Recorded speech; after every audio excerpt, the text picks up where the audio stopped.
What's up, everybody? Today we are driving the 2016 Ford Mustang. Of course, this is a V6 model brought to us by First International Auto Group out of Merrimack, New Hampshire. Definitely check out this Mustang and a lot of their other inventory. Before we get out on the road, I just wanted to talk about this Mustang for a second. So, of course, in 2015 and 2016, there were three engine options. One being the Turbo 4, which we all know as the Ecoboost. This naturally aspirated V6 we have here today, and of course the 5.0 liter V6. This one has 17-inch alloy rims, magnetic metallic exterior color, and of course this one is the coupe, not the convertible. So this Ford Mustang coupe is in this magnetic metallic color, which I actually really like. You know, this car isn't in the greatest shape overall. It has 80,000 miles on it. It's had about 5 or 6 owners. You can even see some scratches down here on the front bumper. But this paint, besides those scratches, is just in immaculate shape. I mean, like, you can see the pearlescent flakes in this thing with the sun shining on it. Honestly, this paint color has held up through the test of time over 9 years and lots of different owners. The side profile of this Mustang, you can see these 17-inch alloy rims. Of course, they're 5-spoke. No red brake calipers on this V6 model, but we do have these air ducts on the side, which actually provide some cooling to that engine. Of course, we don't have the 5.0, so who knows if this one actually needs it, but it's there. Back here, we do have the iconic Pony Mustang logo. Of course, my Mach-E also has that same logo. Ha ha ha. But we do have dual exhaust tips back here. Honestly, this V6 doesn't sound all that good. I'll play a clip for you now.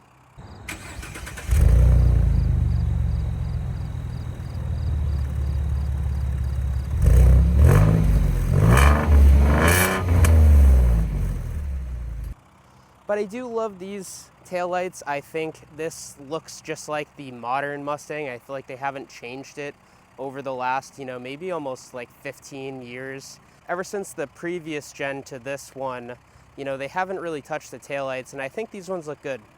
To pop the trunk, press the key fob twice. We actually have remote start on this model as well. But as you can see, decent amount of room in the trunk. We do have space for a spare tire, but there's no spare tire here. And of course we have seats that fold down, providing access to the cabin, but not much clearance there. All right, so I'm in the back of the Ford Mustang. My head doesn't even really fit back here. I'm kind of squished, quite honestly. And I did also bump my head getting into this back seat, so did make a little bit of a sacrifice for you guys there. But yeah, not a lot of room back here. If you don't have small kids, there's really no sense in these back seats whatsoever. I mean, hey, maybe even delete them if they don't add too much noise to the interior. So we do have 2 available drive modes. We just have normal and sport. For steering, though, we have 3 options. There's comfort, sport, and normal. I was just in sport on my way over here, and gosh, it's very tight. It's the first thing you notice the second you turn it on. That steering is just incredibly tight in sport mode. It's not something I would want to have on a daily basis. I think it's just a little too heavy for my liking. So of course this is a V6 Mustang, which many people have been frowning upon this one and the Turbo 4 for quite a while, but we'll see if this thing has any sort of performance merit. I mean, it has 300 horsepower, 280 pound-feet of torque, and you do save a little bit of weight not having the V8, but we do add a little bit back having the automatic instead of the manual. Yes, this is a 6-speed automatic V6 coupe Mustang. I mean, I think it's probably the least amount of fun you could have in a Mustang configuration. I mean, that's just my initial thought, but let's see if that's true out on the road.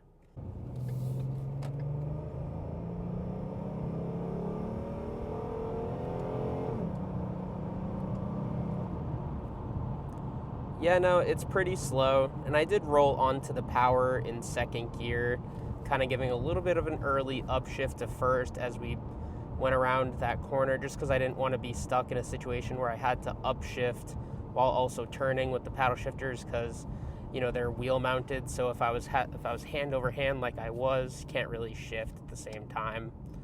But yeah, I mean, the downshifts and upshifts are quite slow on these paddle shifters, but I kind of expected that from an automatic, just a traditional automatic transmission. Honestly, I'd be really curious to see how the 10-speed automatic performs, especially with the Ecoboost Mustang, because of course, similar power numbers. And honestly, I have driven the 10-speed automatic in the V8, and it does shift quite a bit, but it is a bit more quick too. But I'm wondering if the transmission tuning varies by V8 versus that Ecoboost. I wonder if it's, a little more aggressive in that V8, of course. So to talk about this interior a little bit while we're stuck behind this slow truck, hopefully he will be going straight as we take a right. But this interior is pretty low quality, honestly. There's hard plastic everywhere. There is a leather-wrapped steering wheel, but it's kind of faded out a little bit. Could use a rewrap, to be honest, through 5 owners. But I mean, I think that's something you'd expect with a Mustang that has 80,000 miles on it.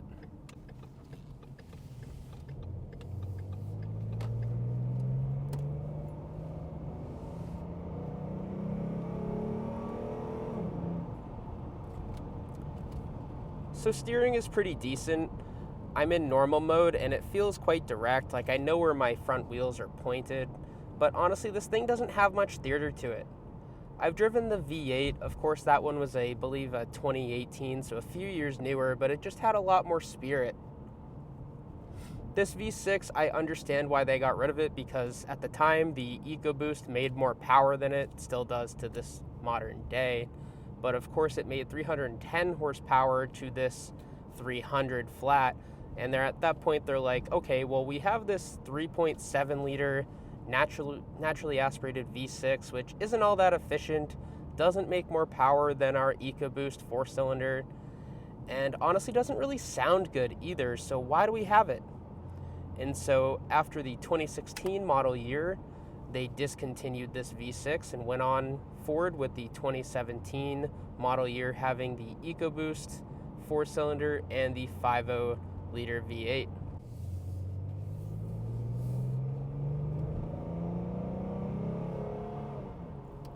You know what, I think this thing's problem is second gear is incredibly long, and I think it really holds it back. When I was doing my little pull earlier and I, upshifted into second gear, I probably was in first gear at around 3,000 or 4,000 RPMs, and you'd think second gear would be quite short as well. But, with this thing only having 6 gears, it's quite long, and I think this 3.7 liter V6 just can't really put the power down. So back to interior for a moment here. I do like how the Mustangs are designed, especially this one. Of course, we don't have Apple CarPlay. We just have this tiny little infotainment screen, which you really just see. It's not even really an infotainment screen. It's really just like you can see your radio stations, and you can hook your phone up via Bluetooth or a USB connection to play music. There's not really any sort of actual user interface. A couple details I really do like about this interior is this fake carbon fiber material up here on the dashboard. I think it suits the interior a little bit better than like the hard plastic on the left-hand side on the door cards and down here where the shifter is. But at least this isn't gloss black because it would not stay clean. I do also like the Mustang since 1964 badging. I think that was a nice touch, and you'd almost believe you'd see that only in the 5.0 liter V8, but they did include it in this V6 model. Alright, so we're approaching the worst road in Merrimack, New Hampshire at 20 miles an hour. Let's see how this thing performs.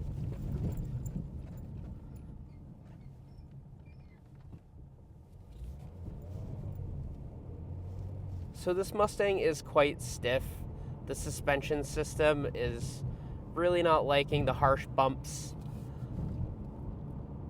And honestly, if I were to own one of these, if it's not the 5.0, I don't have the patience to handle these harsh bumps and, kind of be rattled all over the cabin for just a V6. As far as these seats go, they're not very comfortable. They're just a standard cloth, and they're not at all plush, but they do have some nice side bolstering that holds you in place. and they do have electronic adjustments to go forward and back and down and up with the bum part of your seat. And they also have lumbar adjustment, which is nice. The passenger seat, however, is full manual. You don't have any electronic adjustments on that side. As far as visibility, I'd say this thing is quite the small greenhouse. We have this gigantic hood, which, of course contains this V6 in it, but honestly, it's kind of hard to see over. It's kind of hard to gauge how much room you have in front. I mean, this is just a gigantic car with not a lot of cabin space. It's kind of funny how they've designed these Mustangs, and you'd think they'd add a little more interior space with how large these things are, but it just is what it is, right? You do still have a pretty usable trunk space in it. The seats fold down, giving you access to the cabin. You can technically sit 4 people in here, 2 of them definitely having to be kids or just overall very short folks, because I can't sit behind myself and I'm only 5'9". With that being said, there is still some practicality in this Ford Mustang. Me personally, if I were to spec one of these, I would have done the naturally aspirated V8, I would do a convertible, and I'd do a manual. I think that is just the sweet spot for me personally, and I think a lot of people sleep on the convertibles, especially on the pre-owned market where you can get one for pretty cheap. They definitely don't hold their value as well, so don't buy one new if you can help it.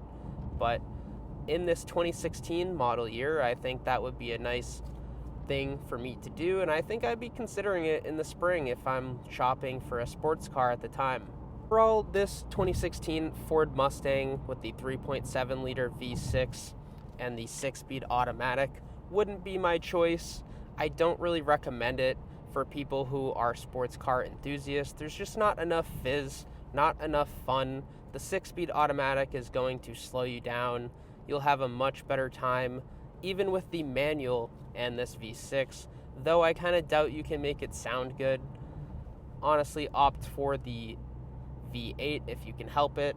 I would even be apt to try out the Turbo 4, the Ecoboost engine, and see how that thing is, because it still might not sound good, but you'll definitely have a lot more low-end torque. You won't have to rev out this naturally aspirated V6 and just kind of hope for power at the top of each gear.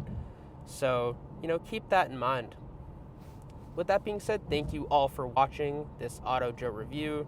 Don't forget to like, don't forget to subscribe, and I'll see you all next time. Bye-bye.